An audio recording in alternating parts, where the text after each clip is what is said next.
Erokamano kuom Ramogi TV ka wendo modhialo sechopo e studio ka endi Joshua Nyamori nitiere Okil to gi Frederick Okang'o jasiasa wadhi go mbaka e yamb siasa mar higa mar 2027 kuom Ochomo jalup jatend piny Kenya machon Rigathi Gachagua nyicho golo party ne to ywak ni sani koro idwa nege weche ng'eny e pacho ka mane ka mwachake erokamano ahinya kuom wasichi jotelo. Nyamori wachaka ni kodi ni yamb siasa ineno kochomo kanye nikech mano go kodi mbaka mogik ka ne DCP ni poko yao sani koro kele to be idwa neg ji e kanyo yamo ne chomo kanye yamb siasa. Trevor, neno ngane former deputy president Rigathi Gachagua kawa juni dwa negi to oken chieng' mokwongo ma Rigathi wacho ni dwa negi samoro aparo ka ni Rigathi Gachagua ochalo nyathi matin minyiewo na ing'e Superman mano ing'e lewni machako mar Superman makwar gi bulu ka koro paro ni en Superman paro to ng'ama lich kabisa nikech ok inyal bedo ng'at achiel miparo ni ng'ata dwa negi to in the most important thing manotimore Kenya nyaka ne Kenya chakre. Samoro aparo ni en ng'ama ade ong'e wiye ni to be en tamam. Emomiyo kana apenjora ga ni to ka President William Ruto ne bet ni ng'ani notiyo go higni 2 be ong'ama tek ndi. Okane the impact mar chama mar DCP. Yomi okane impact mar en ni nyocha ka ni pange ne odhi timo launch to ni paro ni en gima dhi bedo malich magode madhi barore. To ka odugo time tedo ni wajumbe kia 3-4 emobire wajumbe ma kata ma sawa te ong'anyo okodhiye jopiny yudo ka matin manodhiye kidugi ng'iyo gimotimore mani apart from lweny mowuok kanyo no king'iyo gima media opik to kine kanitie ni ideology gima gichung'ne motegno ma giwacho ni wan kaka chama chieng' moro kawo telo because chama iloso mondo kawo telo nitie magi mabro timo malokruok en ni gima giwacho ni gibro mako itgi kama okane gima gino gine Okang'o ineno wach mar DCP ni ene kalausi manyalo chapo yamb siasa koso oyo. Erokamano mbija duoko ne kamano ahinya ing'e ni Rigathi Gachagua ok nyal koro nyiswa ni sani koro en Gachagua Rigathi en ma Rigathi Gachagua mong'echa kane Rigathi Gachagua noyier jalup ker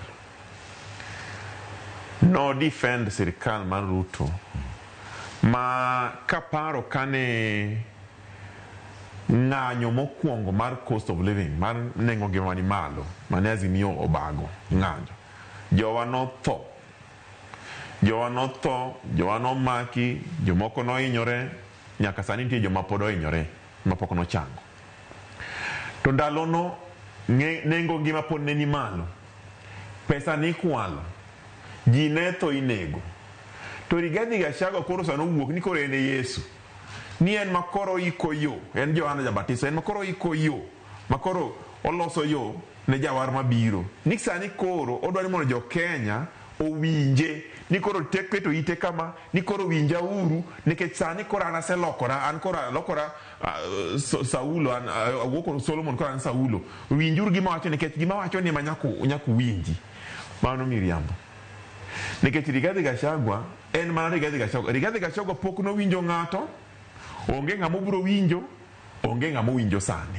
Namba 2 ombija kane Rigathi Gachagua launch party ne miluongo ni DCP party ne ni mana kaka Okil wacho ne okele ma iwinje ma ne waparo ni odhi bedo gima lich ma gima biro gi mbi to gima waneno en mana dhaw bunde wuok kacha ma kia ji gore in mano ng'ama nyalo unite Kenya mano ng'ama nyalo riwo Uganda mano mangal party minyalo dhiye mano be party ma in kiparo ni nyalo kawo loch party iloso mondo dhi okaw loch to kani ng'iyo party neno onge gimoro amora ma giwacho mana wach William Ruto must go policy iwinjo mbija kiloso party chik wacho ni party nyaka bed gi agenda mar kelo dongruok ne oganda to golo Ruto ken kelo dongruok ma oganda. Rigathi onego nyis jopiny ni ang'o modhi timo e weche mag ngima health, ang'o modhi timo e weche mag gendo skunde, ang'o modhi timo mondo mi rowere tich, ang'o ma Rigathi dhi timo mondo los barabara apaya, ang'o ma Rigathi dhi timo mondo mi kel pesa e gwenge mag counties. Mano Rigathi ok wachi. Rigathi gi lange wacho mana ni Ruto must go. Ruto must go. Koro an kipenja ni to DCP ni biro kelo lokruok onge. DCP onge madhi kelo lokruok. To king'iyo jomoko to keto koro jotend party. Be gina ng'eyo jok moko waseneno. Linturi no aneno gimo inotimore fertilizer do ng'eyo. Malala dong no riembo UDA kelo kacha. Jok moko kelo mang'eny go. Mago joma waseneno, mamoko no riembe party moko be nigi cases oko kucho. Koro an kang'iyo DCP manono malong'o. DCP en mana kiosk moro mabe Rigathi koro wacho ni en bro uso mana mandas ne moro kanyo. Mandas no to usa. To kik jo Kenya bed gi geno mora ni DCP biro kelo lokruok e Kenya ka ok no kel ngang nikech Rigathi Gachagua ok nyal bedo koro Gachagua Rigathi en mana Rigathi cha. To kilingi ni wacho ni owacho sateni Ruto must go. Tok mane chakruok mar lokruok nikech mane kama ji te nyaka chak bon nikech gin kaka DCP gi wacho ni gima jatend piny Kenya osetimo osehinyo jopiny higni mang'eny omiyo en ema nyaka kuongo wuog monde eka koro ikelo chenro moko mowacho mopogore gi yani dongine gi adieri moro kanyo. Must go kunyal bedo ideology. Ruto must go ni mani ideology. Nyaki nyiswa ni inichunga ang'o minyalo timo mana kaka Fred wacho maloyo joma nie telo. Okay? Kawuono President William Ruto audio launch audio chiwo kifungu ne ji 13,000 1,000 to neighborhood no bro kawo ji 13,000 ka ji te oyudo utegi ma dhi yudo affordable housing. King'iyo gi to gin joma nyo odak Islam mamukuru no. Okay? To mae gima ne Rigathi wacho ni magi marach manyako okethi kapono bedo telo. Gima do nyiso wa ni ere solution mobro bedo go ne ng'amo dak mukuru cha. Ere solution mobro bedo go ne ng'ama nigi ute manyalo mukore makoth muko pile kanu place gi nyakach. Okay? Kama gi onge go then he has nothing to offer. Emo mi anyisi ni Rigathi Gachagua guma na koko. Enena koko ma out of koko ne kitemo ng'iyo ni to ang'o ma ng'ani wacho to onge. Ino ka ng'amo chako lusa ka radio mobedo switch on. To oyuak ni sani sirikal chalo ka gima idwa make. Ni nikech wach mano wacho ni ka kwalo bolo to dhi kelo tulo mano wuok higa mar 2007. Notimo makosa kusino wacha dier. Nika po no kwalo mbolo to ji nyalo biro hinyore. No wacha dier kusino mano. Mago gira Rigathi Gachagua ok en gima lich ahinya. Kidhi e court kacha anane court pile.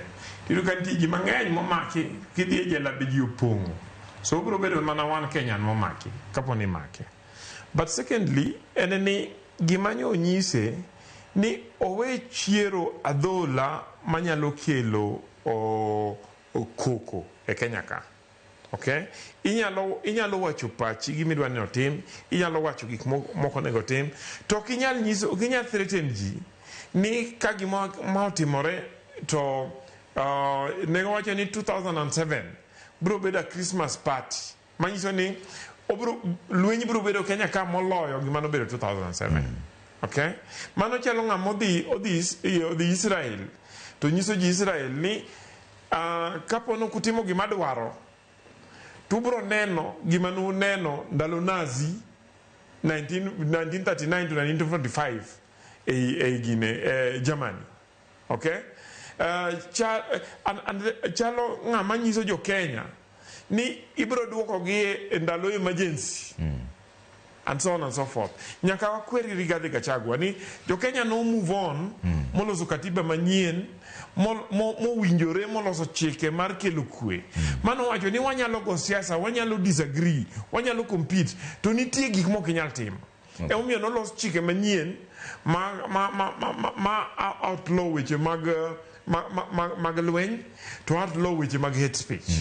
And I believe kaka wakili ni giminya tergo Rigathi Gachagua e jela e court nitie to ken wach mano wacho ni ngeji mane wach mano wacho ni inyalo ter ng'ato e court ni wacho ni atini lweny nyalo biro wuok kokwalo mbu kinyiso ng'ato ineno kiwacho ne it depends on kaka iwache ni ka poni ng'ato kwalo mbulu kata ng'ato kwalo mbulu let's assume ni odhi kodi wadhi ochung' kodi Trevor ta kwalo mbulu oko mi nafas mar kelo tulo ma wanyalo neno gima ne waneno 2007 ji notho nitie joma oduogo Kisumu koa Naivasha ka mama oting'o wi chuore e gunia, okay?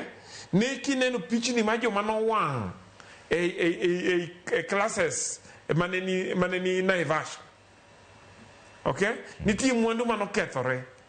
We can't go there at whatever cost. So inyalo wacho ni kapo ni ng'ato temo kwalo kura tibro kawo ne atua molore gi chik. To okinyal use mistake moro ma ng'ato nyalo timo to be a justification mar timo gik mar unlawful manyalo kelo lweny. Okang'o nitiere joma wacho ni Rigathi nochogo mana jotelo ni kapo nono ni ukwalo mbulu to ji dhi gore. Mane gima notimo to jomoko ka ng'ato ng'isi ni ikiluwo yorni tidhi donje bugo makosa ni gani iwinjo ombija higa gana 2007 2008 ji notho Kenya ka jomoko nogol kuma ne gidake nyaka sani pok gidok jomoko notong' lwetgi jomoko nogol wengegi ji nogore nikech siasa marach ombulu mokwal siasa marach mano kel gombulu mokwal. Rigathi kane wuoyo to wacho ni kapo nono ni William Ruto okwalo kura to dhao mani nitiere kind oganda ma jo Kenya higa gana 2007-2008 biro chalo mana Christmas party. Tiende ni gimotemo wacho kanyo wacho ni kipo ni gima kamano timore kata winja to ji dhi gore. To en owache nikech en kaka jakanyo no ma jasiasa nikech odwa chung'. Tiende no nyiso jo Kenya ni en kopo no yombe kata kopo ni candidate ne oyombi to gibiro kelo tulo. Mane interpretation mamiye. To mano en gima rach mogik nikech oparo na kuma wayaye. Ji notho. Jo gwenge ma Mount Kenya notho.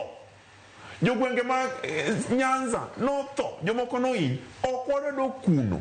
Kane katiba manyien obiro omiyo ng'ato ka ng'ato ratiro mar donje party modwaro, chung' gi party modwaro, loso party modwaro, wacho weche modwaro ei ratiro mar chik.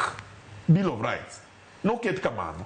Koro gik mowacho ka en mana timo threaten ni kadiponi gimano jatimore to kik timre. Tanada kone onge ng'amo tamo Rigathi mondo go siasa. No segole sani onge tich motimo gimonya timo mana siasa no.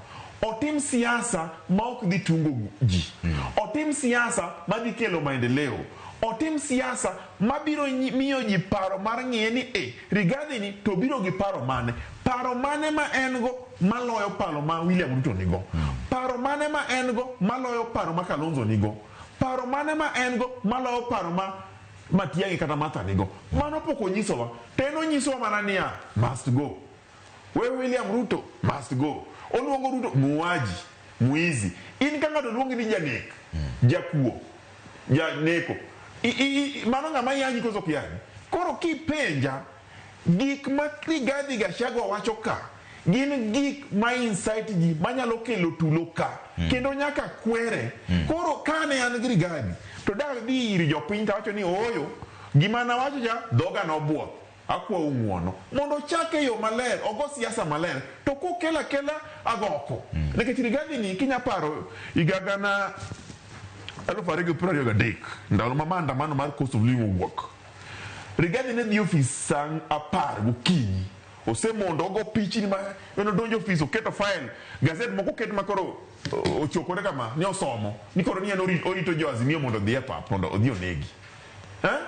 Binya paro kane mtok Raila Amolo Odinga anane maandamano no ogo bunde to en mane jalup rais obedo gi jotend polise ofise komiyo gi instruction mondo gima gitim mano gima ok nyal wilgo omiyo sani wadwaro kwe king'iyo biseneno tair moro amora mawang' Migori biseneno tair mawang' Homa Bay biseneno tair mawang' kata mana Kibera onge nikech jowa osekawo kwe mowacho ni wan wasetho mang'eny wasehinyore sani gima wadwaro maendeleo wadwaro maendeleo ni ok debedi ka tulo nitie koro konuru Rigathi Gachagua niya tulo ok wadwaro kwe to kodwago siasa maber to nyis jopiny ni en ang'o modhi kele weche apaya nyithindo ma ok dhi skul maonge skul fi ang'o modhi timo mama mboga ang'o modhi timo jobodaboda mantiere Korowe mantiere Kisumu mantiere Kabondo Kasipul ang'o modhi timo negi to kiwacho ni must go where must go where mane gimwa penje must go lakini ka must go ni en mana mar kelo tulo kara must go ni no in manyaka kodi dhi okil matin ni makosa mar Rigathi ok en ote mare en owuon kaka jaote ma e gima ji ywago nikech gima ne ma Okang'o wacho ni ndalo mane gi ywago wach mar cost of living nengo ngima moidho malo en ne ok en kodgi pok olokore nyaka sani lokruok oseneno matin to pod nitie joma ywak ni ngima ni pod ni malo mibadhi pod nitiere to jomoko donjo e sirikal matin ni shida mar Rigathi ok en ote mare en owuon kaka jaote shida mar Rigathi chakre gi en kaka en dhano kaka Rigathi aito gi gimo wacho okay kaka Rigathi ok osenyiso ranyisi mar telo okay ma samoro jo Kenya paro ni ne en mistake ni no oyudo nafas mobede kom maduong' mar deputy president to ko bet to en mana ng'ama ne puguji en mana ng'ama kwedo ji ni uno kugo kura unuonge shares okay to katiba dwaro ni jatelo nyaka be jatelo mariuji jatelo nyaka be jatelo makero Kenya kamoro achiel sirikal gi mwandu ma jo Kenya nikech watewa chulo suru nyaka konywa te and nyaka kony jomodhier moloyo joma nego nyaka ng'eni to sami ipoge ne jo Kenya te okay mani neno ka magi values mani katiba mane Rigathi oko represent ade momiyo ni neno ne parliament no riwore maseni to riwore ma jo Kenya mano chiwo patgi 65% no wacho ni mai ng'ama rach mokoro mo gibedo deputy president mondo thiche oko mano thiche okay kakoro dhi oko ng'amo bedo impeached ichalo ng'amo tuwe motere jela ichalo ng'ama dokisungu wacho ni bedo banished owiti oko nikech timbe ni maricho ichalo ng'ane jajuok to jopiny wacho ni juok ma kama ok wanya dakgo in didak kendi to kama entie no ema pod otemo nyisowa ni en emoriek kendo en mong'eyo gima onego timore malowa jo Kenya mane owacho ni ng'ani is not fit to hold a public office ng'ato ka Rigathi ok onego bed ni en ng'ama loso kata en ng'ama onego bed ni bet oko mondo ling' thi kapo dwa ni pod oyale court to yal kes ne kapo ni court chieng' moro yiene te koduogo kodwa siasa to ponono ne yamo noloko mano Rigathi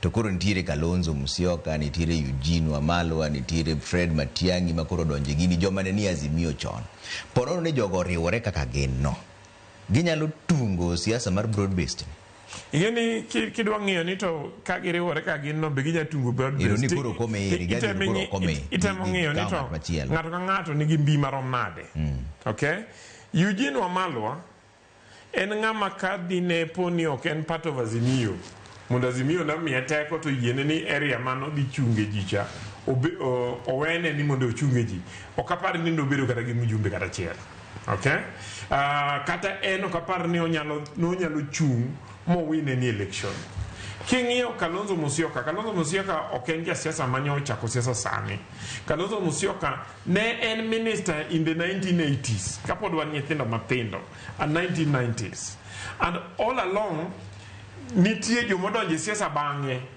mosedongo mokale mamoko dhi obedo president okay for instance even though Jaduong' Raila Odinga no kuongo ne siasa to jakom Raila Odinga no tuwe mogole siasa kuom higni mang'eny to no duogo modonje siasa mo run for election 1992 mano di mo Kalonzo ma obedi gi almost support ma 50% of Kenya.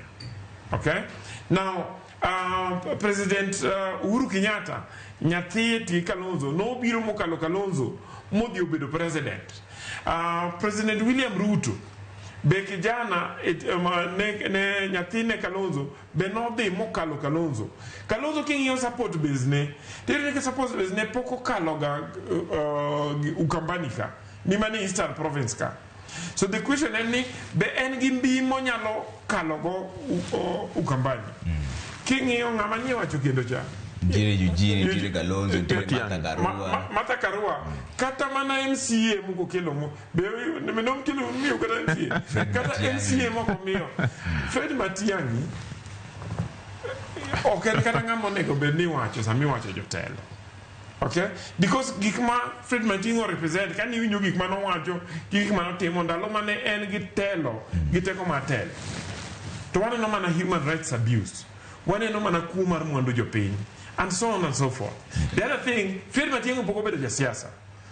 Uhuru Kenyatta no go le corporate sector to kete minister mar education ai to kete minister mar internal security kama no tie ga koko siasa en nyaka ilumbri gi mama mboga gi jaboda boda gi ngama yuana erech.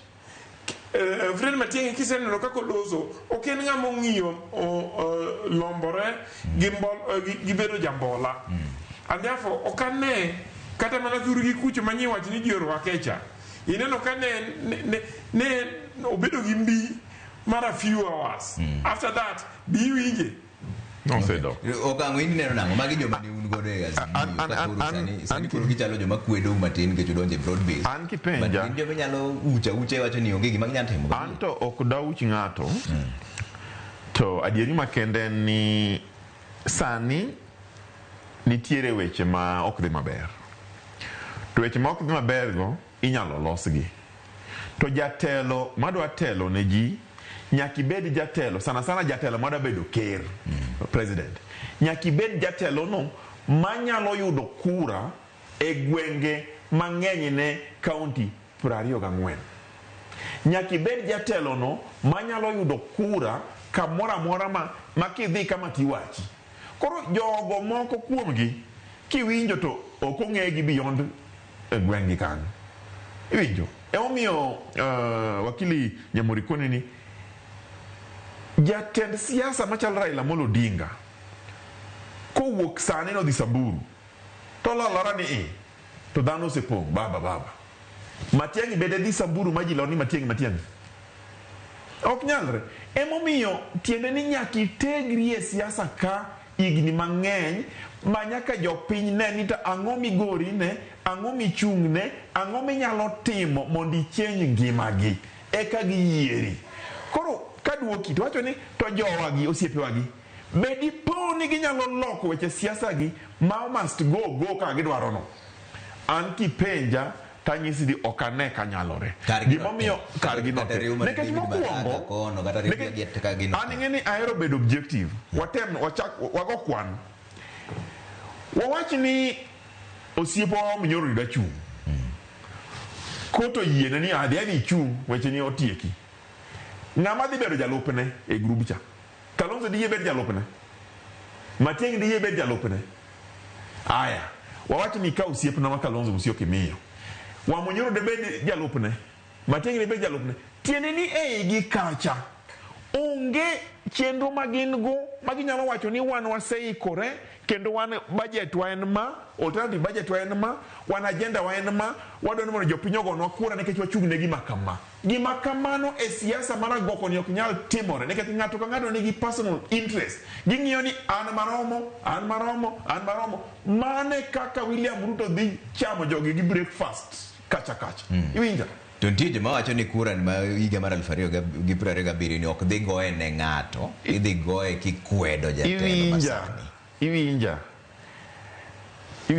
ombija wabona nyisi ng'ata muchung' in the me chieng' ma ji dhiye go ombulu ng'ato ka ng'ato biro wuok kodgi kata ode to dhi e ballot kacha okabi penyi no bija dia goche nenga jogi bro yudo kose go siasa gi magi winjore to chieng' no ka jo Kenya oyudo jatelo magi dwaro gibiro gone jatelo no kura to sani okanya wacho ni ng'ama dhi yombo en ma nekech higa achiel higni ariyo lach e siasa lach ahinya ma onge gima diwachi to gima ng'eyo ni jo Kenya kuma gintie sani nitiere pek piny moro magiwinjo to pek no ka diponi weche ginyalo los sani ng'eni koro wadhi e budget ni wadhi ng'iyo ni ang'o manie e budget kacha sana gwengewa makaluo ang'o manie e budget kacha manyalo konyowa bentiere e budget kacha pesa madhi loso ndere bentiere e budget kacha pesa madhi tero nyithindo skul bentiere e budget mambadi loso cha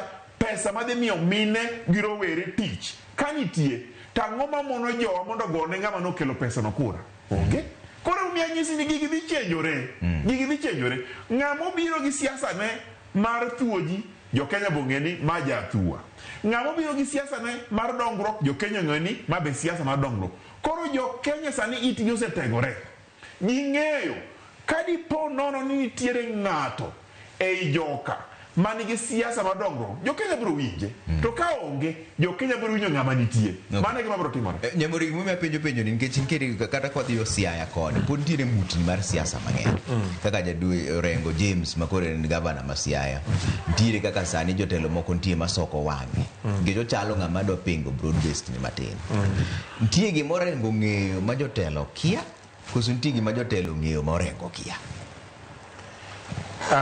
ing'eyo ni problem ma jowa ka Orengo gi nyong'o en ni gidagi yie ni piny lokore okay pod gine kama ne gitime activism ma 1990s I dare say ni for Orengo to samoro pod behave kaka mane pod en student leader in 1977 1978 I keep saying ni Orengo sani onego ng'e ni ok en activist manie street en jatelo monego bed ni konyo jopiny solving problems mag jopiny to telo mondo solve problem mag jopiny en nyaka iti gi jotelo moko nyaka uriw paro kaka jotelo one onego bed ni wanene ka en ng'ama oriwo jotelo ma Siaya aito tudore gi jotelo te manikaluo aito bang'e no ogiriwore gi jotelo mantie other parts of the country to especially kaka en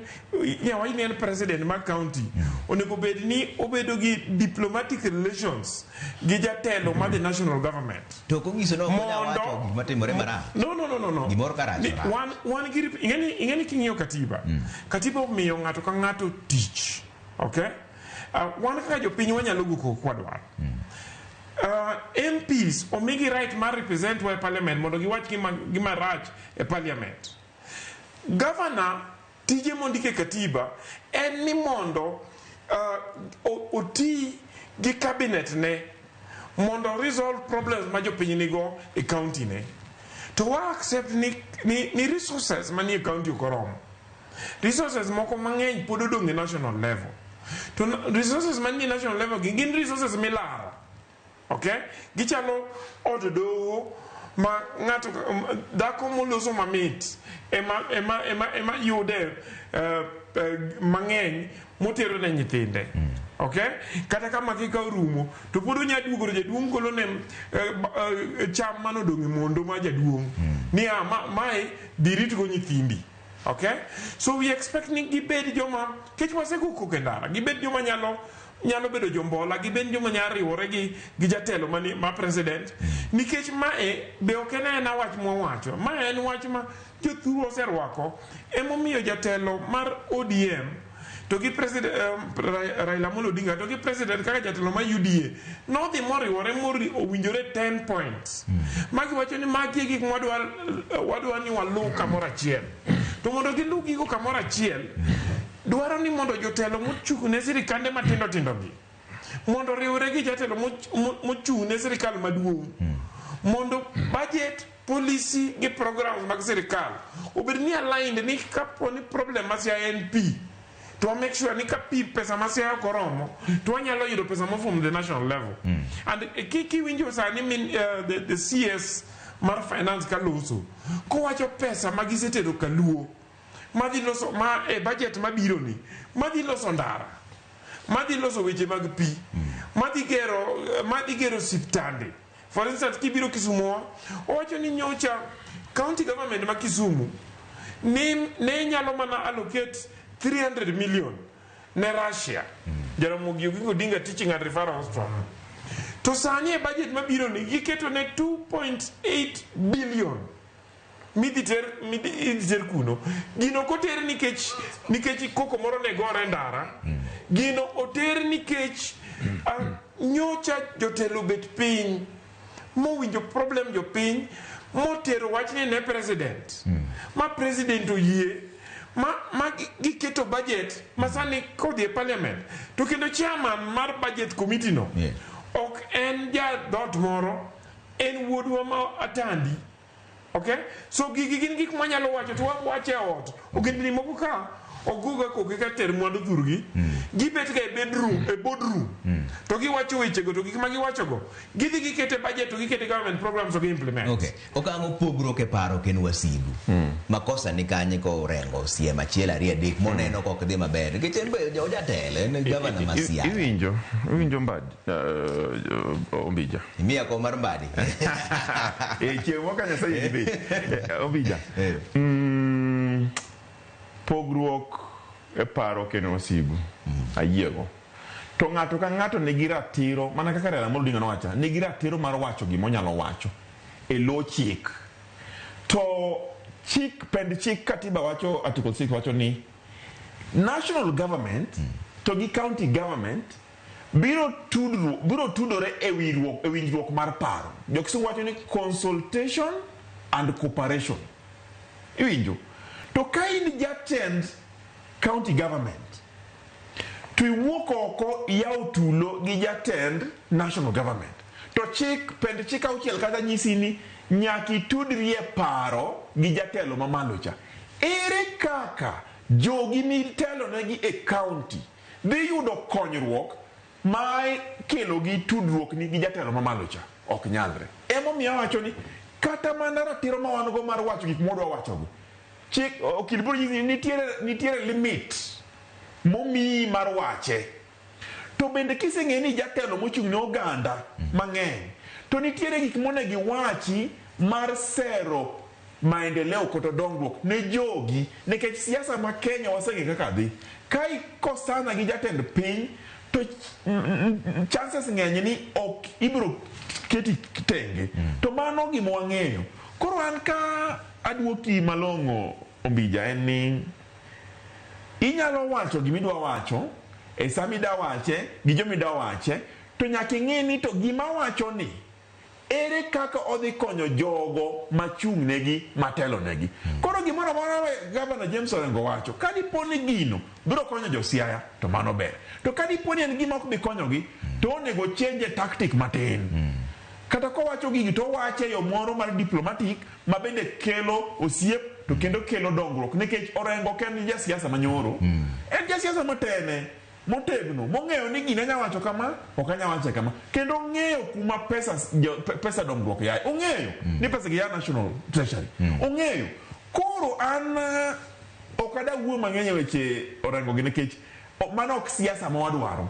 Siasa ma wadwaro kaka rowere sani en siasa mar loso osiep, en siasa mar dongruok, en siasa ma wang'eyo ni kadiponi watiyo gi ng'ato kaka sani nitiere broad base tang'o ma Ruto osingo ne jowa pesa di madhi Migori, pesa di madhi Homa Bay, pesa di madhi Siaya mondo jowa wanyise ni jowa gima biro kani dhi loso ndere apaya machal kama, dhi gero skul machal kama, dhi gero hospital machal kama. Mane gima wadwaro. To ka siasa ochopo makoro 2027 ochopo to wabiro ng'iyo ni ere kaka wasetiyo gi jowagi.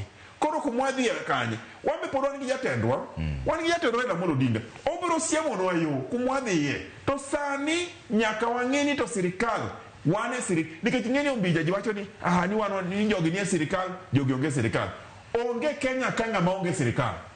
Mfumo ma wan go Okili en system of government ji tenie sirikal nikech ji te chulo osuru. Gima opogore en ni party mano terie cha ka utin to koro luongo minority, ka ung'eny moloso sirikal koro une majority. Koro majority wacho weche sirikal, to ka en mjumbe Atandi, Junet, Ochiengini, gin gi oversight government gi te, obed ja Azimio, obed ja ODM, obed ja KANU, tijgi en oversight government. Onge gimoro ni en opposition. Onge opposition. Wano sirikal wate. Koro kiyiero ni da bedo opposition, mano wachni. Wanto waseyiero ni wan konyuolwa to suru wachulo. Koro wane sirikal ka wabedo ka Ruto timo gima ber onyiso ni Ruto magi maber. Kotimo gima ber onyiso ni jatelo ka ne rach los kama. Ging'wono gi kweto gi luor. Mano gima wadwa timo. Oking'eyo Okil bentire joma be ywak ni sirikal ni ok dwar joma kwedogi. Nikech waseneno ka natembea bende nomaka wacho ni bando weche mag siasa, Gachagua nogono bende wacho ni manye iye kaendie. Bende adieri ni sirikande ni ok dwar joma kwedogi. Makiyomo ni ting'o duondi malo ni tin mana ja wasigu milawi ala kuonde te mana kaka koro chimore ne orengo sani. Ineno President William Ruto chieng' moro ka koro wabet kwandiko historia mar Kenya mar adier. To wabro pare kaka jatelo ma kata ni kwede kaka Trevor to pod onyalo keto lwete momosi ni Trevor ang'o miwacho cha wabede mesa ka mondo winje gi miwacho cha ibe mondo winja kar mondo wayanyre ndara wawinjire mondo watim gino mondo kony jopiny. Mane principle mane jatelo ni otiyogo kane okwayo jaduong' Raila Amolo Odinga ni jakom in gi weche manyiwacho momiyo ni tero ji ndara. Okay? To nyithindo moko ma jenzi gi be koro wuok ka. Ang'o mondo wabed piny kaka jotelo? Mondo wabed piny, mondo wariw paro. Ma paro ni ne gibed piny mane giriwo, mane giloso gima ni iluongo ni NADCO. Ma king'iyo NADCO report ineno issues ma affect jo Kenya. Achiel ne en wach mar yiero, another one en wach mar uchumi, another one wach mar tich, and so on gi wach mar riwo jo Kenya mondo sirikal obed ni mar jo Kenya te. Mineno ka out of that koro nyo wan gi process ma selecting IBC madhi mbele. Out of that nyo okel ji ma nyo nie ODM gi other parties modonje sirikal moloso broad based. Ma king'iyo sirikal sani tineno ka en sirikal ma all inclusive, ma kata wan kaka oganda wa kaka joka Nyanam mwasika feel ni jowa onge sirikal. Sani ok wanyal pingo nikech king'iyo treasury omiwa, imi attorney general, ing'iyo energy, ing'iyo internal security, PS ma internal security, ing'iyo PSS moko chigni gin chigni abich moko omiwa kaka oganda. Manyiso ni waonge reason momiyo nego wadhi ndara ni wago koko nikech wan gi jowa mwanyalo dhi duong'o dhot yaw not wabet piny to wacho problem no. To waseno this short time ma jowa go sebedo ineno ka there are results mwaneno kaluo mwalo. Okay? So I do not believe ni sirikal ni en sirikal mok dwar jomineno ka go koko ma wacho ni laogi nikech nyo nitie issues momi terogi kod. For instance, natembea en corruption issue. An corruption issue nego be ni kaka Nyamori owachi na kwelo adhi e court mos mondo adhi clear my name. Okay? Ok dwaro kijende mondo dhi ogore gi police, oketh mtokni police and so on and so forth. Igo koko ni oni lawa ni kech un. Anyalo paro ndalo moko ne nitie minister ma land ni luongo ni ne nyiso jodalagi kano yude no kwelo ni okan milawa une milau to ene mano kwelo. Okay? So jokuoge owe hide behind the politics to gi tribes gi ni emomiyo gibedo targeted. Okay. Yeah. Daga chiel kende kotiko wach mar sirikal. Ineno ni sirikal chal ka gima ok dwar joma kwedo gi koso magi to mar jotelo. Ana ang'eyo ni Kenya is a multi-party democracy. Kenya nitie gi ratiro a Bill of Rights chapter 4. Momiyo ng'ato ka ng'ato ratiro mar wacho gimoro wacho e lo chik. Koro onge ng'ama lawo. Iwacho gimiwacho no e lo chik chikoriti. To kani poni tiere giminono mani timo to chika ka mkondo mari ti nono to weche no rumo. To an gima dako jo Kanyanam. Sani onego koro wariure. Sana jolony, jomiluongo ni professionals. Nyaka koro ong'ini ka giriwore to gin weche mane ma ginyalo konyogo minewa, rowerewa, owetewa gi minewa mandala kucho e weche mag budget, e weche mag siasa, e weche mag dongruok. Nikech nitiere jomolony mong'eyo wechegi. Koro kiseng'e ni gini ber, titero wach ne jodala, udiko ni thurwa wan kod nyok wechegi, to weche ni dhi konyowa kama, weche dhi konyowa kama, mondo iyaw wi jogweng' mamoko wigi oyawre, nikech gin gi jolony matero weche. Wadhi ir wadai kacho kone jatelo, sitima ni disetude ndi, to koro ere kuonde moko modong' mipani mondo wadhi nyis jowani be obire, to wadhi ir Mbadi, wacho ni pesa ni disekele ndi, ere pesa moro modong' minyalo miyowa mondo wang'e kaka iloso ndara. Wacho kwadhi kata maniro paranyo ndo mana ng'atwa, cooperatives ka, ere kaka wanyalo yawo cooperatives, KJet, Nyota, mag jorowere ma koro miyo pesa mag World Bank, watero kanyo. Wacho kwadhi kata maniro Blue economy cha, wako ni wan gi wath ka, wan gi nam ka, ere ka, mane kaka wadhi konyore, wami jowa tich, wariure paro, to siasa mar one town, siasa mar must go, siasa no mano mana siasa mar pap, siasa mar maendeleo mwadwaro jokanyanam, waberu jo maendeleo. Ero kamano, Fredrick Okang'o ja siasa gi Joshua Nyamori, ero kamano nyakumu wa seche, mane seche makoro ng'ano wae chenro maro ka endi mar duol, waduoko nwero kamano kuom keto Ramogi TV ka endi saa deke wang'e chap kanyo koro George Bati Dadi Kule mabro biro, an kaka pile nyinga Trevor Ombija, Jandeng'o Panga Jonyakach, Dendo Nombija Tai, anyakwar guok ocha pesa, onere bang'e.